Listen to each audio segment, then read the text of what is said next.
1857 चे स्वातंत्र्य समर आपण गमावले, पण त्या समरात झालेले बलिदान वाया गेले नाही. युद्ध जिंकलेल्या ब्रिटनने धसका घेतला होता. ईस्ट इंडिया कंपनीची सत्ता इंग्लंडच्या राणीच्या हातात गेली. राणीला जाहीरनामा काढून अनेक आश्वासने देणे भाग पडले. भारतातील असंतोषाला वाट मोकळी करून देण्यासाठी भारतीय राष्ट्रीय काँग्रेसची स्थापना इंग्रजांनीच केली. त्या युद्धातील हुतात्म्यांपासून स्फूर्ती घेऊन क्रांती लढा पुढे 90 वर्षे सुरू राहिला. अनेक क्रांतिकारकांनी इंग्रजी साम्राज्य सत्तेविरुद्ध रणशिंग फुंकले. 1908 मध्येच स्वातंत्र्यवीर सावरकरांनी प्रबंध मांडला. रणाविण स्वातंत्र्य कोणा मिळाले. जेव्हा हिंदी सैन्य देशभावनेने पेटून उठेल तेव्हाच देश स्वतंत्र होईल.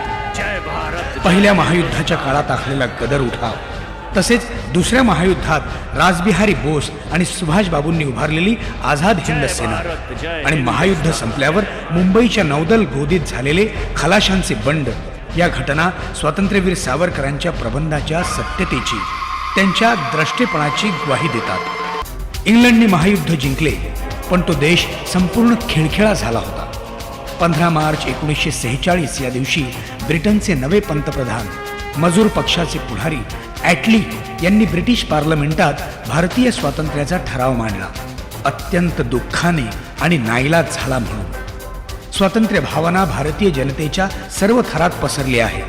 इतकेच नव्हे तर ज्यांनी या महायुद्धात उत्कृष्ट शौर्य गाजवले त्या भारतीय सैनिकांमध्ये सुद्धा तिचे लोण पसरले आहे. मजूर पक्षाचे राजकीय कार्यवाह फ्रेनर ब्रॉकवे यांनी त्याला पुष्टी जोडली. स्वातंत्र्य प्राप्त करून घेण्याचा भारतीय जनतेचा ठाम निर्णय झाला आहे, हे पहिले कारण.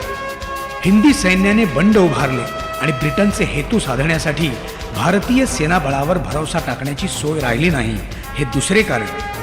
भारत ही ब्रिटनची बाजारपेठ आणि अन्नधान्य पुरवठ्याचे कोठार असल्याने भारतीय सैन्याचे वैर वाढवून घेणे ब्रिटनला इष्ट वाटत नाही, हे तिसरे कारण. अखेर 15 ऑगस्ट 1947ला देश स्वतंत्र झाला, पण देश खंडित झाला.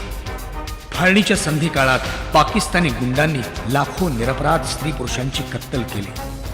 स्वातंत्र्य प्राप्तीच्या आनंदात आम्ही तिकडे कानाडोळा केला, पण म्हणून काही आम्ही या देशाच्या स्वातंत्र्यासाठी आपल्या प्राणांचे मोल देणाऱ्यांना विसरलो असा याचा अर्थ होत नाही. इंग्रज देशातून चालते झाले, भारतीयांचे सरकार देशावर राज्य करीत आहे, पण आपण खरोखरच स्वतंत्र झालो आहोत का? हुतात्म्यांचे स्वप्न खरोखरच साकार झाले का? हे दैवी राष्ट्र जेव्हा परमवैभवाला जाईल तेव्हाच ते हुतात्मे स्वर्गात समाधान पावतील, कृतकृत्य होतील. भारत माता की जय.